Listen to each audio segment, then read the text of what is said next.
Dear students, we are projecting number of topics in physics, of course in particular, but our main intention in this program is how psychology helps us in excelling in education. That's also going parallelly. In that way, today we are going to discuss about a very important aspect related to mental health, that is stress analysis. What is stress? What are all the different aspects that are leading to this stress? We would like to discuss in detail today. Because every now and then, almost all the stakeholders, either we talk to students or parents or teachers, they say that we are stressed. What is this stress actually? We define this as human bodies, please understand, human bodies immediate spontaneous response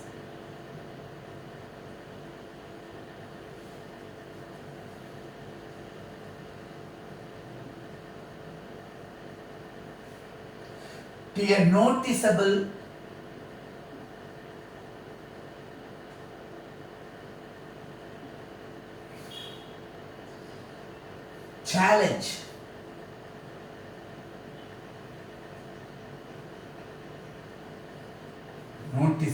challenge or threat. அதாவது ஒரு மனிதனுடைய உடம்பு சில திடீர் சவால்களையும் அச்சுறுத்தல்களையும் எதிர்கொள்ளும் பொழுது தன்னிச்சையாக ஒரு மாற்றம் ஏற்படுகின்றது. அந்த மாற்றத்தை தான் நம்ம ஸ்ட்ரெஸ் என்று குறிப்பிடுகிறோம். அடிக்கடி எல்லாரும் பயன்படுத்துகிற வார்த்தை, எதுக்காக பயன்படுத்துகிறோம் அப்படிங்கிறது தெரியாமையே நம்ம பயன்படுத்துகிறோம். அப்போ இந்த ஸ்ட்ரெஸ் என்பது ஹியூமன் பாடி ஸ்பான்டேனியஸ் ரெஸ்பான்ஸ். அப்படி இருக்கிறது நமக்கு பிரயோஜனமா இல்லையா அப்படின்னு கேட்டால் ஃப்ரிக்ஷன் அப்படின்னு நம்ம சொல்கிறோம், உராய்வுன்னு சொல்கிறோம். அது ஒரு நெசசரி ஈவில் அப்படின்னு சொல்கிறோம். அப்போ ஒரு குறிப்பிட்ட அளவில் இருக்கிற வரையிலும் அது பிரயோஜனம், ஏன்னா அது இல்லைன்னா பிரேக்கே பிடிக்காது. ஆனால் ஒரு லெவலுக்கு மேலே போச்சு அப்படின்னா தேய்மானம் அதிகமாகும். அதுபோல தான் இந்த ஸ்ட்ரெஸ் என்பதும் என்ன அப்படிங்கிறத ஆரம்பத்தில் சில அமைப்புகள், இது எதனால் ஏற்படுகின்றது, அந்த ஸ்ட்ரெஸ் ஏற்படும் போது என்ன நடக்கின்றது உடம்புல அப்படிங்கிறத தெரிந்து கொண்டு எப்படியெல்லாம் இந்த ஸ்ட்ரெஸ்ஸை நம்ம ஓவர் கம் பண்ண முடியும் அப்படிங்கிறத இந்த படக்காட்சி தொகுப்பில் நம்ம பார்க்க இருக்கிறோம். இந்த ஸ்ட்ரெஸ் அனாலிசிஸ்ங்கிறது ரொம்ப ரொம்ப முக்கியமான ஒன்று. இதை என்ன அப்படின்னு சொன்னால், இந்த ஸ்ட்ரெஸ் இருந்ததுன்னு வச்சுங்க, அதனால தான் ஒரு மனிதனால சாதாரண நேரத்தை விடலும் அதிகமாக ஓட முடியும். அப்போ அவனோட உடம்புல ஒரு ஆக்டிவிட்டி ஜாஸ்தியாகுது. ஆக்டிவிட்டி ஜாஸ்தியாகிறதுக்கு என்ன வேணும்? சக்தி வேணும். Man requires energy. அந்த எனர்ஜி எதனால கிடைக்கிறது அப்படின்னா அட்ரினலின்.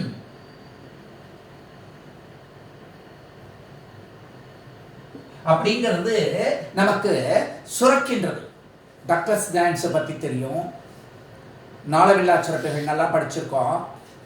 அதாவது அந்த குறிப்பிட்ட காலத்தில் எப்பொழுது நமக்கு சில அச்சுறுத்தல்களோ அல்லது சவால்களோ வர்றதோ, அப்போ என்னுடைய ஸ்பான்டேனியஸ் ரெஸ்பான்ஸ் என்ன ஆகுதுன்னா இந்த அட்ரினலின் சுரக்க செய்கின்றது.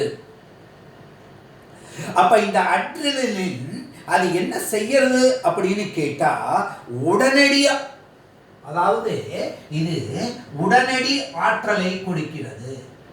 உடனடி ஆற்றல் உடம்புக்கு உடனடி ஆற்றலை தருகின்றது. இது மிக மிக முக்கியமான ஒரு கருத்து. இந்த உடனடி ஆற்றல் நமக்கு என்ன செய்கின்றது? உடல் வேகமாக செயல்திறனை முடுக்குவிக்கின்றது.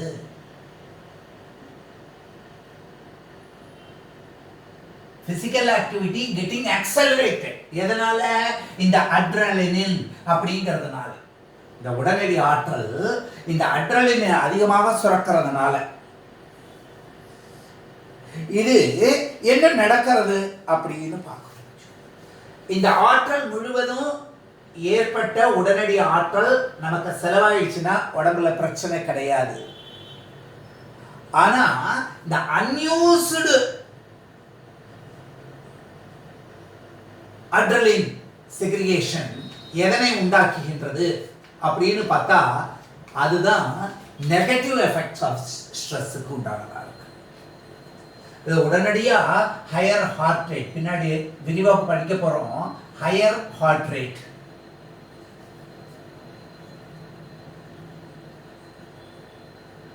இது கிடைக்கின்றது. அதாவது இவ்வாறு இருக்கிறதுனால நமக்கு என்ன ஆகுது? பிரீத்திங் ரேட் ஜாஸ்தியா இருக்கும், மூச்சு வாங்குறது.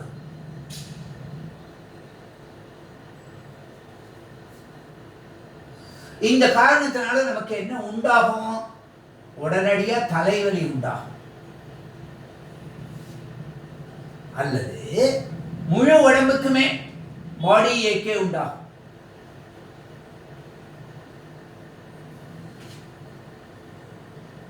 இதனால நம்மளுடைய ஆக்டிவிட்டி பூரா என்னவா மாறிடுறது? ஹைப்பர் ஆக்டிவிட்டியா மாறும். அதாவது மென்டல் பேலன்ஸ் போயிடுறது. இது எல்லாமே பேட் சிம்பிள்ஸ். ஒரு சீரான, ஒரு கண்டினியூஸ் ஸ்ட்ரீம்லைன்டு ஹார்மோனியஸ் லைஃப் அப்படிங்கிறதுலேருந்து ஒரு படபடப்பு இதெல்லாம் கூடாதுன்னு சொல்றோம். இந்த ஸ்ட்ரெஸ் என்பதன் காரணமாக.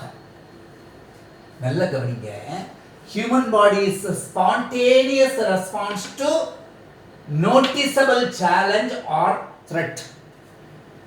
இதத்தான் ஸ்ட்ரெஸ்ன்னு வரையறுத்தோம்.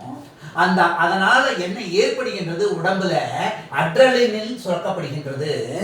அட்ரலினின் எப்ப சுரக்கின்றதோ அப்ப ஆட்டோமேட்டிக்கா உடனடி ஆற்றல் ரிலீஸ் ஆகுது பாடியில. அதனால நமக்கு செயல்திறன் முடுக்கம் கிடைக்கின்றது. இது ஒரு தேவைக்கு அதிகமாக இருக்கும் பொழுது அதனை நமது உடம்பு பேலன்ஸ் செய்ய முடியறதில்லை. அப்ப அந்த காரணத்தினால ஹார்ட் பீட், இதய துடிப்பு அதிகரிக்கின்றது, பிரீத்திங் ரேட், மூச்சு வாங்குறது அதிகமாகின்றது. அதன் காரணமாக தலைவலி, உடல்வலி போன்றதை உருவாகும். இந்த ஹைப்பர் ஆக்டிவிட்டி என்ற சிம்டம்கள் வருகின்றன அப்படின்னு நம்ம பார்க்கிறோம். சரி சார், இப்ப இந்த ஸ்ட்ரெஸ் அப்படிங்கிறது நம்ம என்னன்னு ஒரு மேலெழுந்த வாரியா முதல்ல நம்ம பார்த்தோம். அதற்கு அடுத்தது தொடர்ச்சியாக நம்ம பார்க்க வேண்டியது இங்க என்ன இருக்கு அப்படின்னு பார்த்தா, மிக முக்கியமாக மாணவர்களுக்கு வருகின்ற இந்த ஸ்ட்ரெஸ்ஸினுடைய தன்மையை இப்ப அடுத்து நம்ம பார்க்க இருக்கிறோம். என்னென்ன விதத்தில் எல்லாம் வருகின்றது, அதாவது காரண காரியங்கள் அப்படிங்கறத பத்தி காஸ் அண்ட் எஃபெக்ட் தியரி படியும் நம்ம பார்த்தா என்ன, முதல்ல இந்த ஸ்ட்ரெஸ் எல்லாம் என்னங்கிறத தெரிஞ்சுக்கிட்டோம்னா அதை எப்படி எல்லாம் நம்ம தவிர்க்க முடியுங்கிறத பார்க்க முடியும். ஒரு முக்கியமான இது என்னன்னாலே எக்ஸாமினேஷன் ஸ்ட்ரெஸ்.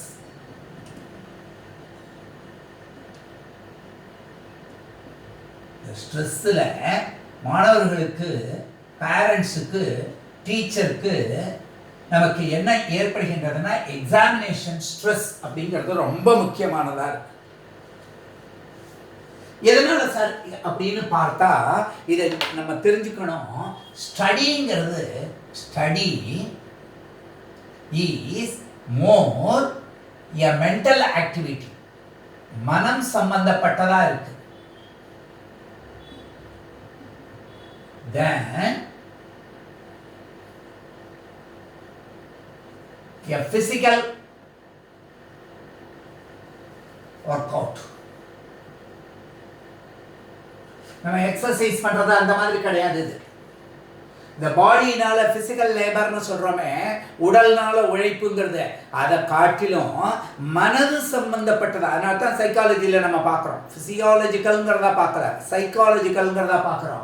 அதாவது study is more a mental activity than a physical work out. அதனால இந்த எக்ஸாமினேஷன் ஸ்ட்ரெஸ்.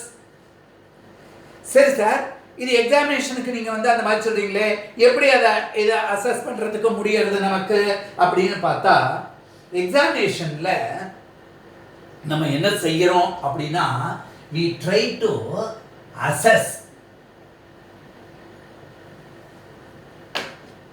நல்லா கவனிச்சு பாருங்க. we are trying to assess. எதை அசஸ் பண்ணுறோம் நம்ம? Knowledge,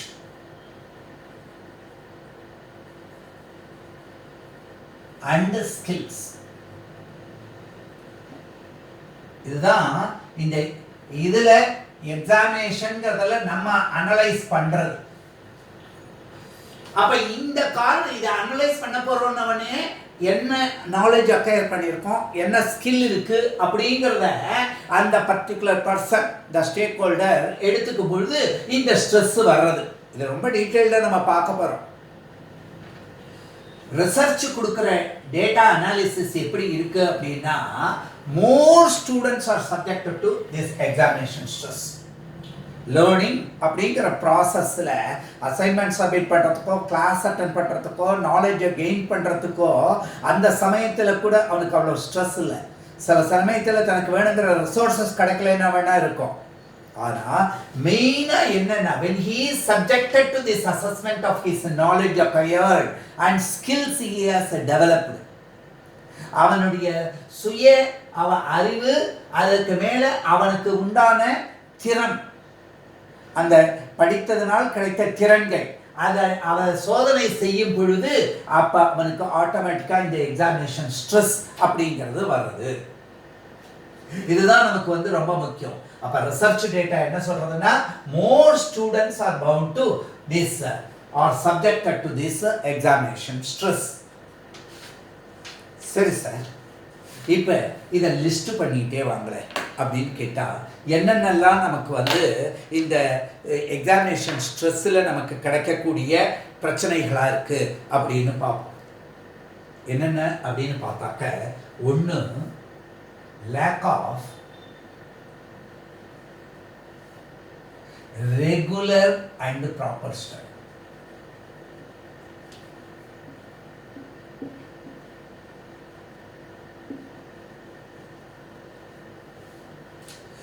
regular and proper study இல்லை.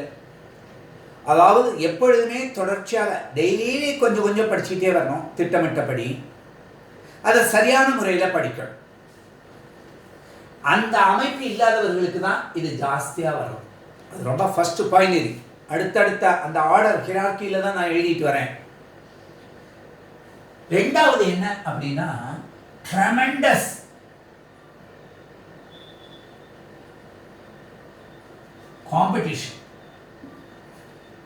காம்படிஷன் ரொம்ப ரொம்ப ஜாஸ்தியா இருக்கு, எக்கச்சக்கமா இருக்கு காம்படிஷன். அதனால இந்த ட்ரெமெண்டஸ் காம்படிஷன் அப்படிங்கிறது it leads to this stress. என்னென்ன காம்படிஷன்? முதல்ல பியர் காம்படிஷன். ஒரு கிளாஸ் ரூமில் இவங்களை காட்டில் நம்ம நிறையா மார்க் வாங்கணும், அவங்கள காட்டில் இந்த மார்க் வாங்கணும், இந்த டீச்சருக்காக நம்ம நிறையா மார்க் வாங்கணும், ஸ்கூலுக்காக மார்க் வாங்கணும், காலேஜுக்காக மார்க் வாங்கணும், ரேங்க் வாங்கணும் யூனிவர்சிட்டியில், அப்படிங்கிறதெல்லாம் ஒரு ஸ்ட்ரெஸ்ஸுக்கு காரணமாக இருக்குது. ரெண்டாவது பிளேஸ்மெண்ட்டு. பிளேஸ்மெண்ட்டுனாக்க வேலை தான் அப்படின்ட்டு இல்லை, இன்னைக்கு தேதிக்கு நல்ல காலேஜில் நமக்கு இடம் கிடைக்கணும், நல்ல யூனிவர்சிட்டியில் இடம் கிடைக்கணும், அதுக்கு இவ்வளவு மார்க் வாங்கியிருக்கணும், போன வருஷம் கட் ஆஃப். என்ன எடுத்து பாடம் படிக்கிறதுக்கு முன்னாடியே போன வருஷம் கட் ஆஃப் ரொம்ப பேரண்ட்ஸ் வச்சுட்டு ஸ்ட்ரெஸ் கொடுக்குறாங்க. அந்த பையன் 97 மார்க் வாங்கிருமே, அவனுக்கு கிடைக்கல, நீ அதுக்கு மேலே வாங்கணும் அப்படின்னு சொல்கிறது. கோட்டா சிஸ்டம், இது எல்லாமே சேர்ந்து ஒரு ஸ்ட்ரெஸ் கொடுக்குறது. ஸ்ட்ரெஸ் பூஸ்டர்னு சொல்லுவேன் நான் அதை மாணவர்களுக்கு. இதுல மூணாவது என்ன சார் அப்படின்னா, டூ மச் ஆஃப் ஸ்டடி.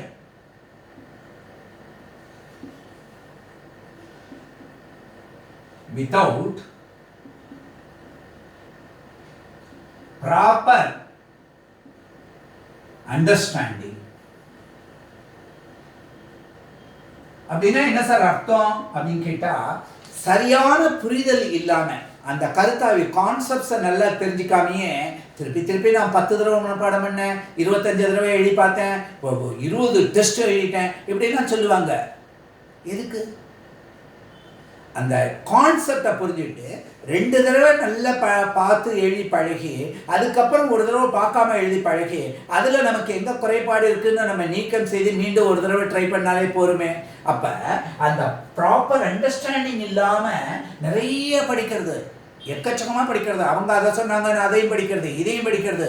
சில பேரண்ட்ஸை நான் பார்த்துருக்கேன், அவங்க வந்து பார்க்கும்பொழுது அவங்க சொல்லும்பொழுது டீச்சர்ஸு இந்த teacher parent meeting as a கரஸ்பாண்டாக நான் பார்த்து இவங்கள்லாம் இது பண்ணும்போது அந்த கவுன்சிலிங் செஷனில் உட்காந்து கவனிக்கும் பொழுதே தெரியும், சார் நான் சிபிஎஸ்சி புக்கும் வாங்கி கொடுத்துருக்கேன், ஸ்டேட் புக்கு நல்லாயிருக்கு, மகாராஷ்டிரா புக்கு ப்ராப்ளம்ஸ் எல்லாம் போடுறதுக்கு நல்லா இருக்குன்னுட்டு மகாராஷ்டிரா புக்கு கர்நாடகா புக்கு எல்லாமும் வாங்கியிருக்கேன், இதை தவிர இத்தனை கோர்ஸ் மெட்டீரியல். அப்போ அது என்ன பையனா என்ன? அப்ப இந்த டூ மச் ஆஃப் ஸ்டடி அந்த பையனுக்கும் அவ்வளவு ஸ்ட்ரெஸ் கொடுக்கறது, இவனுக்கும் இவ்வளவு கொடுக்கறது. இப்ப அந்த டீச்சர் நிலைமையை நினைச்சு பாருங்க.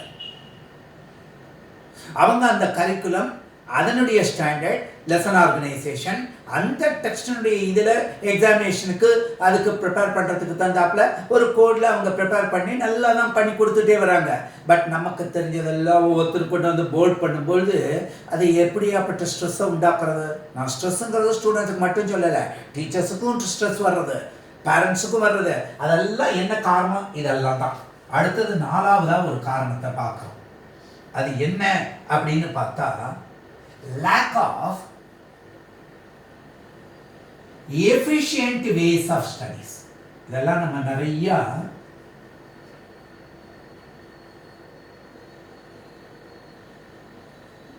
படிக்கும் முறை அது ரொம்ப தீர்மானம். எந்த நேரத்தில் படிக்கணும், எந்த சப்ஜெக்டுகளை ரியாலிட்டி கொடுத்து படிக்கணும், என்னென்ன வகையில் படிக்க. மேக்ஸ் படிக்கிறது மாதிரி லாங்குவேஜ் படிக்க முடியாது, லாங்குவேஜ் படிக்கிற மாதிரி பயாலஜி படிக்க முடியாது, அது மாதிரி கம்ப்யூட்டர் சயின்ஸ் படிக்க முடியாது, ஃபிசிக்ஸ் அந்த மாதிரி படிக்க முடியாது.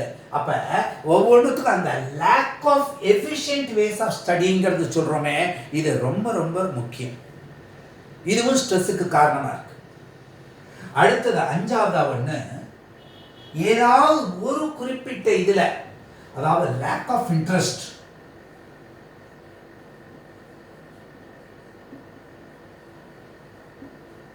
In specific subject. ஒரு குறிப்பிட்ட பாடத்துல ஒரு அவர்ஷன் இருக்கும். ஒருத்தருக்கு ஒன்று பிடிச்சதே இன்னொருத்தருக்கு பிடிக்கும். ஒருத்தருக்கு பிசிக்ஸ் படிச்சா எல்லாருக்கும் அது பிடிச்சதா ஆகணுங்கிறது இல்லை. ஒருத்தருக்கு மேக்ஸ் பிடிச்சதுன்னா எல்லாருக்கும் பிடிக்கணும்னு அவசியம் கிடையாது. ஆனாலும் சில ஸ்டேஜ் வரையிலும் எல்லாத்தையும் கிளியர் பண்ணி தான் அடுத்த ஸ்பெசிஃபிகேஷன் போக முடியும். காலேஜில் தான் நம்ம ஸ்பெஷலைசேஷனுக்கு போக முடியும். அப்போ ஓரளவுக்கு எடுத்துட்டா மேத்ஸ் ஃபிசிக்ஸ் கெமிஸ்ட்ரியோ அல்லது ஃபிசிக்ஸ் கெமிஸ்ட்ரி பயாலஜியோ இந்த மாதிரி குரூப்ஸ் தான் ஹையர் செகண்டரி லெவலில் கூட எடுக்கலாம். 10th வரையிலும் காமனாக எல்லா சப்ஜெக்டும் எல்லாரும் படிச்சு தான் ஆகணும். நமக்கு பிடிக்கிறதுங்கிற காரணத்துக்காக இதையும் எடுக்க முடியாது. அப்போ இந்த இது ஸ்ட்ரெஸ்ஸுக்கு ஐயோ அந்த சப்ஜெக்டா அது பரீட்சை இருக்கே நினைக்கும் போதே ஸ்ட்ரெஸ் வந்துடும். 6வது லேக் ஆஃப் கான்ஃபிடன்ஸ். ஏதோ ஒரு காரணத்தினால ஊருக்கு போனோம் அல்லது வேறு வேலைகள் பார்த்தோம். இன் ப்ரிப்பரேஷன்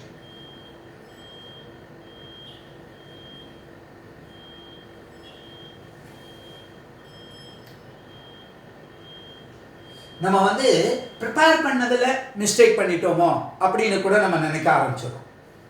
அதுவும் ஒரு பெரிய பிரச்சனை. அடுத்தது unrealistic expectation.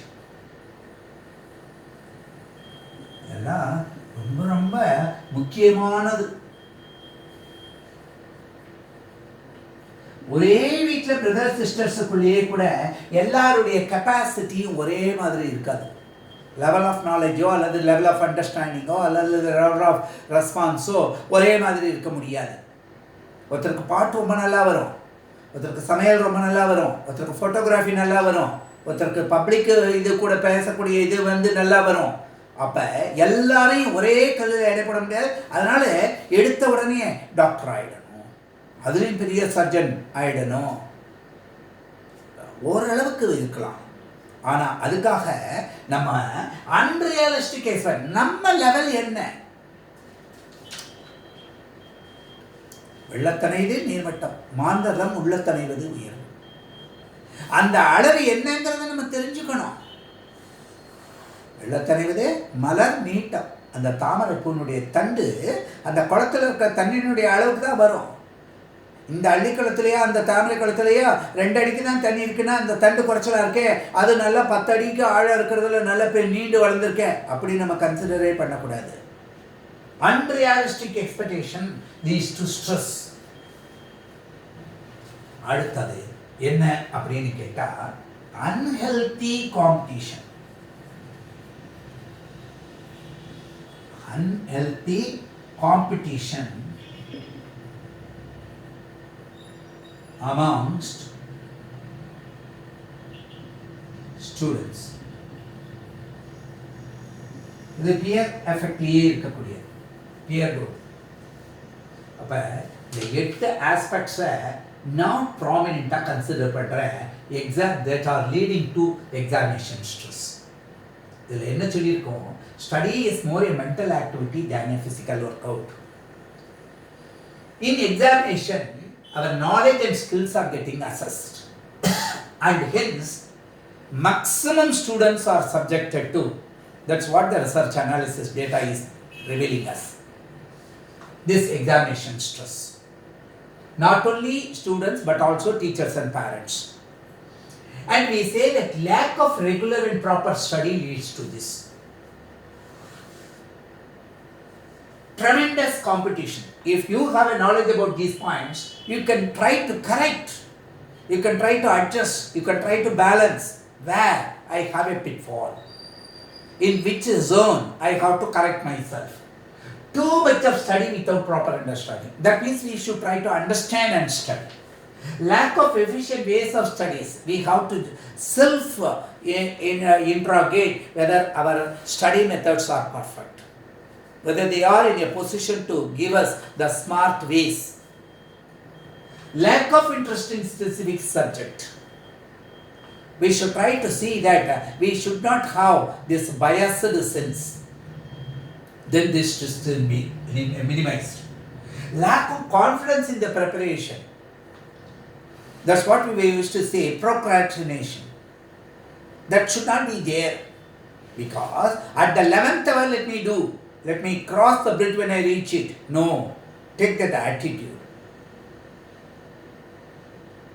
You should be in a position to know the alternate. So, the preparation should start from day 1. That's what I am stressing from the first program. Every day is the day. Think that day, on that day, and try to finish your task on that day. Never postpone. And lack of confidence in, we say, unrealistic expectations from both students as well as parents should be minimized. Unhealthy competition should be totally be avoided. Because when you study as a cluster, that is as a group, in your classroom, there may be different sections. Then becomes a school, then becomes a district, then becomes state. Nowadays, national level examinations are there. Even NEET examinations, AEEE, JEE, MEAN, etc. We will say even bar council examination, whatever the chartered accountancy, all India level CA examinations, whatever be that particular thing, try to remember that unhealthy competition we should try to avoid. We are the person. Let 7 lakhs people appear for the examination, but I am given the card, I am going to apply, I am going to write what I know. Be confident, have confidence in you. Education is that which reduces mental conflict but enhances self-confidence. So, unhealthy competitions should be rooted out. All the other persons who are with you in the school are not going to be there in your undergraduate course. Even some 10% may be there in that college. When you go to postgraduate studies or go to some other foreign universities, they may not be there. You are going to see some other group. Each one will have a different rank and rank. So try to remember that these types of stress parameter should be minimized on any account. Now, quickly let us see what are all the other aspects of stress. We say that in the process of this stress analysis, the result of stress can be divided into two parts. One, moderate stress, then higher order stress. As I told you in the beginning, stress is a necessary evil. In small, moderate means it is a welcome thing, because without stress most of us will become lazier. So try to remember that when I just take result of stress, I just attribute like this. When you have moderate stress, ஓரளவுக்கு இந்த stress தாக்கம், அழுத்தம், மன அழுத்தம் அப்படின்னுலாம் தமிழில் சொல்கிறோம். அது இருக்கிறது என்ன செய்கின்றது அப்படின்னா, மாடரேட் ஸ்ட்ரெஸ்ஸில் small quantity of adrenaline is segregated.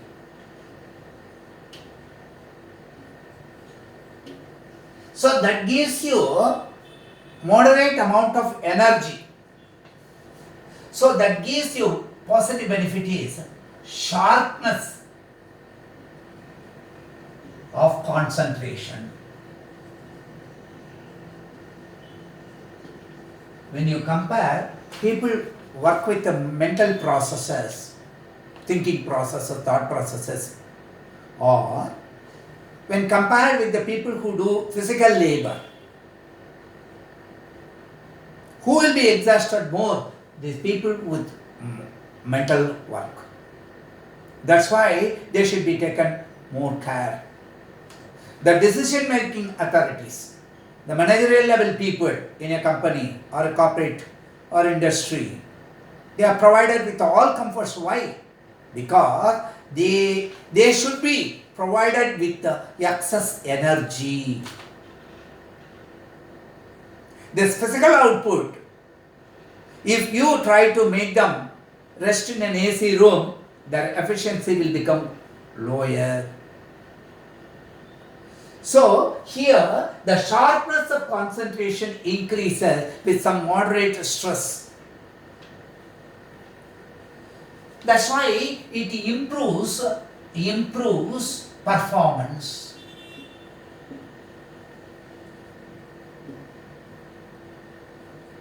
A teacher will tell that in that school so many students are now in that rank between 80 and 95 now itself, in quarterly examination itself. So they are gearing up. In so many places they have completed so many portions. So we should also rush through. These are all moderate stress. They are not concentrated stress. Then we say that it gives determination. These are all positive effects of stress. Determination. You need to focus on studies.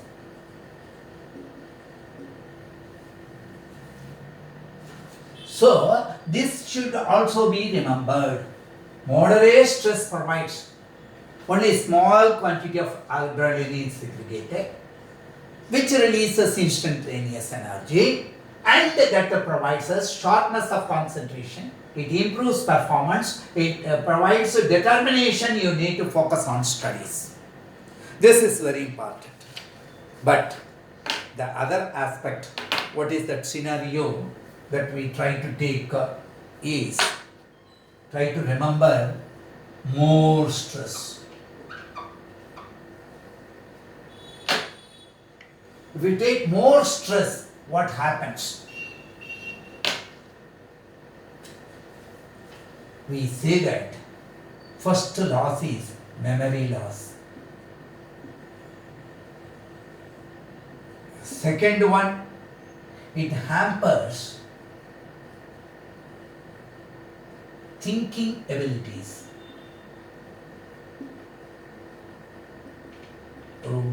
Paper பரீட்சை எழுதிட்டே இருக்கும் பொழுது ஏதாவது ஒரு question கடினமாக இருந்ததுன்னா அது என்ன செஞ்சிடறது, மற்ற கொஸ்டின்ஸ் எழுதுறதையும் தடைப்படுத்துறது. அந்த ஸ்ட்ரெஸ் இங்கே ரிஃப்ளெக்ட் ஆகுது.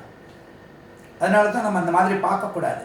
ஓஹோ அப்படி இருக்கா, இருக்கட்டும் அப்படின்னுட்டு எது நல்லா தெரிகிறதோ அதை கான்சென்ட்ரேட் பண்ணுறோம், அந்த ஸ்ட்ரெஸ்ஸுக்கு இடம் கொடுக்காம. மூணாவது, அதனால திங்கிங் எபிலிட்டி குறைஞ்சு போயிடுறது. இட் கிரியேட்ஸ் டிப்ரெஷன், ஒரு மன தளர்ச்சி, சலிப்பு, இந்த டிப்ரெஷனை உண்டாக்கிறது. இதனால என்ன உண்டாருது, ரிசல்ட்டிங் இன் புவர் பெர்ஃபார்மன்ஸ். நமக்கே தெரிஞ்சு போயிடும், நம்ம பெர்ஃபார்மன்ஸ் அவ்வளோ லெவலில் இல்லை அப்படின்னா அது மறுபடியும் ஸ்ட்ரெஸ்ஸை கூட்டிகிட்டே போகிறது. அதனால என்ன தெரியுமா ஒரு பெரிய பிரச்சனை, இந்த ஃப்ரஸ்ட்ரேஷன் வந்ததுன்னு வச்சுக்கிறேன். Frustration leads to suicide.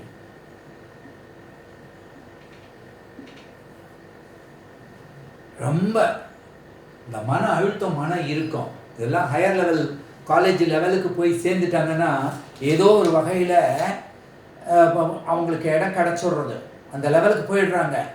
அது வரையிலும் கூடவே இருந்து ஒத்தாசை பண்ணி, டீச்சர் கூடவே இருந்து இந்த கேள்விக்கு இப்படி பதில் எழுதி, நோட்ஸ் எழுதி கொடுக்குறேன், அது பண்ணி இது பண்ண மனப்பாடம் பண்ணுன்னு சொல்லி சொல்லி சொல்லி மார்க்கை வாங்கி அந்த லெவலுக்கு போனப்புறம் அங்கே தானாக புரிஞ்சுக்கிட்டு படித்து சுயமாக எழுதணும் பரீட்சை அல்லது அந்த கிளாஸை அட்டெண்ட் பண்ணணும்னு பார்க்கும்பொழுது தன்னால் அந்த முறையில் முடியலையே.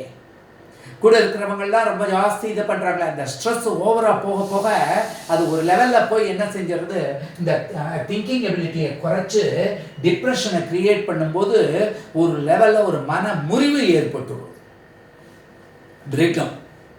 அதனால் அவன் என்ன செஞ்சிடறான், இனிமேல் நான் வாழ்ந்து என்ன பண்ண போகிறேன் அப்படின்னு. நல்லா ஞாபகம் வச்சுங்க, ஸ்டடி இது ரொம்ப முக்கியமான வார்த்தை.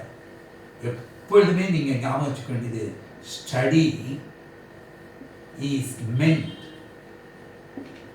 for good life.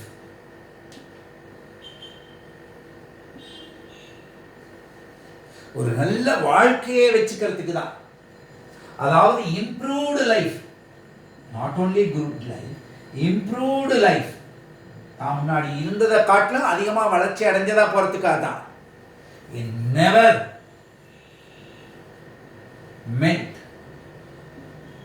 to end life.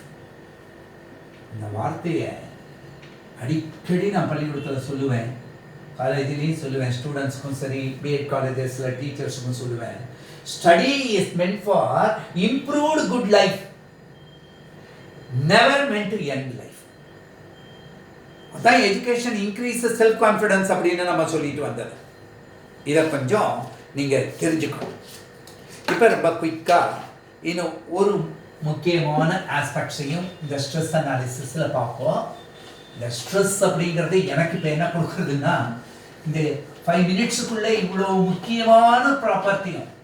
ஏன்னா ஒரு நிலத்தை விவசாயி என்ன செய்கிறான் அப்படின்னு கேட்டால், நல்லா உழறான், மறுபடியும் காற்றடித்து தண்ணி அடித்து மறுபடியும் உழுது சமன்படுத்தி தட்டி எல்லாம் பண்ணின பிறகு தான் விதைச்சு அதுக்கப்புறம் களை எடுக்கிறான். அப்போ நம்ம குழந்தைகளுக்கு பாடம் சொல்லி தரத்துக்கு முன்னாடி அவங்கள பக்குவப்படுத்தும் பொழுது அவங்களுக்கு இருக்கிற சேலஞ்சஸை பற்றி நம்ம காமிக்க வேண்டியிருக்கு. இந்த டைபிக்கல் சைன்ஸ் ஆஃப் ஸ்ட்ரெஸ் என்னவா இருக்கு அப்படின்னா, பிசிக்கல் ஸ்டேட்ல இருக்கலாம். Or mental state. இந்த ரெண்டு வகையா இந்த ஸ்ட்ரெஸ் இருக்கிறதுக்கு இருக்கு. அந்த பிசிக்கல் ஸ்டேட்ல இருக்கக்கூடியது என்ன அப்படின்னா ஆரம்பத்திலே சொன்னோம், ஒரு ஹெட்ஏக் வர்றதோ அல்லது அப்டமினல், சில பேருக்கு வயிற்று வலி வர்றது இல்லையா, அப்டமினல் பெயின் வர்றதோ அல்லது பிரீத்திங் டிஃபிகல்டிஸ் இருக்கிறதோ அல்லது எலிவேட்டட் ஹார்ட் ரேட் பம்பிங் இருக்கிறதோ, திடீர்னு சடனா கை கால்லாம் கூலா போயிட்டதா இருக்கிறதோ, unable to stop sleep properly. அவன் படுத்தும்பா டக்குன்னு எழுந்துருவான், மறுபடியும் ஒரு காரியம் செய்ய முடியாது, படுத்தும்பா. அப்போ ஒழுங்கா ப்ராப்பரா ஸ்லீப் இல்லாம, நம்ம இங்க மெத்தட் கொடுத்துருக்கும் போதே 7 hours of sleep is essential for regular habit அப்படின்னு சொல்லியிருந்தோம். அப்ப இதெல்லாம் பிசிக்கல் ஸ்டேட்ல வரக்கூடியது. இதே மென்டல் ஸ்டேட்ல என்னவா இருக்கு அப்படின்னு பார்க்குறோம், நர்வஸ்னஸ், அப்படியே ஒரு படபடப்பு, கை கால்லாம் நடுங்கிறது, ஹைப்பர் ஆக்டிவிட்டிஸ், அதாவது ஒரு பதட்டத்தில் இருக்கக்கூடியது வேர்த்து விட்டதுனால, அல்லது என்ன ஆகும், லேக் ஆஃப் எந்தூசியாசம், அது போ கடக்கு என்ன செய்ய போகிறோம் அப்படின்னு சலிச்சு போய் உட்காந்துடுறது, விரக்தின்னு சொல்கிறது, ஹோப்லெஸ்னஸ் அப்படின்னா தன் மேலே நம்பிக்கை இல்லை, இந்த நிகழ்ச்சி நடக்குமா இல்லையா அப்படிங்கிறதே தெரியாது. So it all leads to some bad tempers. இதெல்லாம் மென்டல் ஸ்டேட்டில் வரக்கூடிய ப்ராப்ளம். இதனால என்ன நடக்கிறது, difficulty in concentration, inability to make even minor decision, ஒரு சின்ன சின்ன விஷயங்களுக்கு கூட ஒரு தீர்வு கரெக்டாக கொடுக்க முடியாத ஒரு தன்மை, அந்த எல்லாம் சேர்ந்து loss of interest in studies. படிக்கிறதே வேணும், பாதியில் பிரேக் இருக்கும், வேண்டாம் நான் பாட்டே ஏதாவது வேலை பார்க்குறேன் போ அப்படின்னு ஓடி போயிட்டான். இதுக்கெல்லாம் என்ன காரணமாக இருக்குது, இந்த மென்டல் ஸ்டேட்டில் கிடைக்கக்கூடிய சயின்ஸ், இந்த தன்மைகள்லாம். இதுதான் இந்த சைக்கலாஜிக்கல் கவுன்சிலிங்கிறத இப்போ எல்லாம் எல்லா எஜுகேஷன் இன்ஸ்டிடியூஷன்லேயும் ஒரு கவுன்சிலருங்கிறவரை வச்சுருக்காங்க. அவருடைய மெயின் எய்மே நம்ம தான் போய் அவரை அப்ரோச் பண்ணி அவர்கிட்ட ஓப்பனாக நம்ம சொல்லணும், இந்த மாதிரி இருக்குது, எனக்கு இந்த காரணம் இருக்குது, நான் ஒரு வாரம் ஊருக்கு போயிட்டேன், அல்லது இந்த காரணத்தினால என்னால் கான்சென்ட்ரேட் பண்ண முடியல, என்னென்ன திங்ஸ் எல்லாம் எனக்கு ரிப்பேராக போச்சு, தொடர்ச்சியாக தொந்தரவு வந்தது, நான் அதை கான்சென்ட்ரேட் பண்ணி மேலே போகிறதுக்கு எனக்கு இதெல்லாம் வேண்டியிருக்குன்னு பார்க்கணும். அதுக்கு சொல்லும் போது அந்த கவுன்சிலிங்னால நம்ம சரி பண்ணிக்க முடியும். அப்போ இந்த ஆஸ்பெக்ட்ஸ் கூட மினிமைசிங் அப்படிங்கிறது ரொம்ப ரொம்ப முக்கியமான ஒரு ப்ராசஸாக இருக்குது அப்படின்னு பார்க்கணும். இது என்ன சொல்லியிருக்கோம், ஹவு டு மினிமைஸ் ஸ்ட்ரெஸ், இது ரொம்ப இம்பார்ட்டன்ட். ஒன்று avoid, totally avoid unrealistic expectations. நமக்கு இதுதான் ஒருமின்ற மனமே பொன் செய்யும் மருந்து, அதில் நான் எக்ஸ்பர்ட்டா வருவேன் அப்படின்னு பார்க்கணும். அடுத்தது யூஸ் ஆஃப் எஃபெக்டிவ் டெக்னிக்ஸ். இதெல்லாம் ஒரு 15 வருஷத்துக்கு முன்னாடி ரொம்ப கஷ்டமா இருந்தது. ஆக்சுவலா நம்ம ஹையர் செகண்டரி லெவல்லையே, ஸ்கூல் லெவல்லையே நம்ம இதெல்லாம் படிக்கிறோம். முன்னாடியில் காலேஜில் போஸ்ட் கிராஜுவேட் லெவலில் தான் சில சைக்காலஜி ப்ரொஃபஸர்ஸ் வந்து பேசிட்டு போவாங்க ஒர்க் கல்ச்சருக்கு போகிறதுக்கு முன்னாடி ஸ்டூடெண்ட்ஸுக்கு. ஆனால் இப்போ நம்ம இதெல்லாம் வந்துட்டோம், நிறைய யூடியூப் சேனல்ஸ்லாம் எப்படி நமக்கு இருக்கக்கூடிய ஒவ்வொரு வீக்னஸையும் ரெக்டிஃபை பண்ணுறதுங்கிறதும் சொல்கிறாங்க. அதெல்லாம் நம்ம பார்க்குறோம். மூணாவது ரொம்ப முக்கியமானது regularity in study habit. ஆரம்பத்தில் சொன்னதையே திருப்பி நம்ம இதை கரெக்ட் பண்ணி பாசிட்டிவா சொல்றோம். நாலாவது ஸ்டாப் நெகட்டிவ் தாட்ஸ்.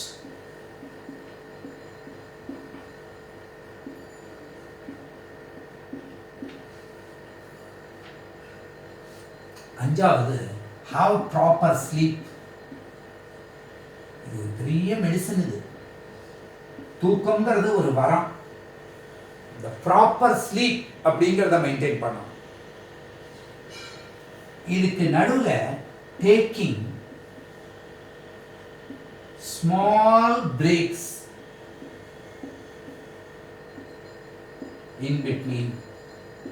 ஒரு சப்ஜெக்ட் படிச்சுட்டு இன்னொரு சப்ஜெக்ட் படிக்கிறதுக்குள்ளேயோ நம்ம இந்த ஸ்டடியில் ஒரு சின்ன சின்ன பிரேக் எடுத்துக்கிறது ரொம்ப முக்கியம்.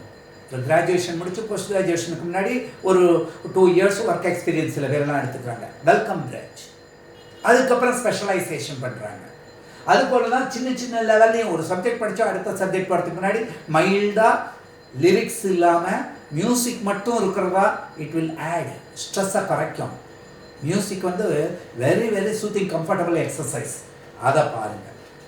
அடுத்தது always do physical exercise. 8 negative ஆஸ்பெக்ட்ஸை சொன்னேன், இங்கே 8 பாசிட்டிவ் எக்ஸசைஸை சொல்கிறேன். ஹவு டு ரெடியூஸ் சைஸஸ் இதுன்னு ஸ்ட்ரெஸ்ஸுன்னு ஃபிசிக்கல் எக்ஸசைஸு டெஃபினட்டாக இருக்கும். இந்த 8ஆவதாக இருக்கக்கூடியது ரைட் ஆட்டிடியூட், ரைட் ஜாய், எல்லாத்தையும் மகிழ்ச்சியாக எடுத்துக்கிறது. அதான் வித் எ ஸ்மைல் அப்படின்னு சொன்னேன். Joyful attitude with proper food habits.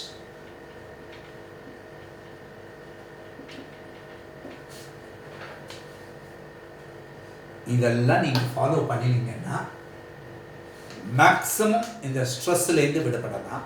மெயினாக நம்ம வந்து examination stress and other related aspect, அது எப்படி இந்த ஃபிசிக்கல் ஸ்டேட்டில் ஹெடேக்கோ, பாடி பெயினோ, டிப்ரெஷனோ, ஸ்வெட்டிங்கோ, திடீர்னு கை காலில் குளிர்றதோ அல்லது அனேபிள் டு ஸ்லீப் ப்ராப்பர்லியாக வரதோங்கிறத சொன்னோம். அது மாதிரி அங்கே ஹைப்பர் டென்ஷன் ஆக்டிவிட்டீஸை பற்றிலாம் நம்ம மென்டல் ஸ்டேட்டில் சொன்னோம். ஆனால் ஹவு டு மினிமைஸுங்கிறத பற்றி சொல்லியிருக்கோம். இந்த ஆஸ்பெக்ட்ஸ் எல்லாம் நீங்கள் கொஞ்சம் ஃபாலோ பண்ணுங்கள், டெஃபினட்டாக உங்களுக்கு நல்ல இம்ப்ரூவ்மெண்ட் கிடைக்கும். All the best. தேங்க்யூ.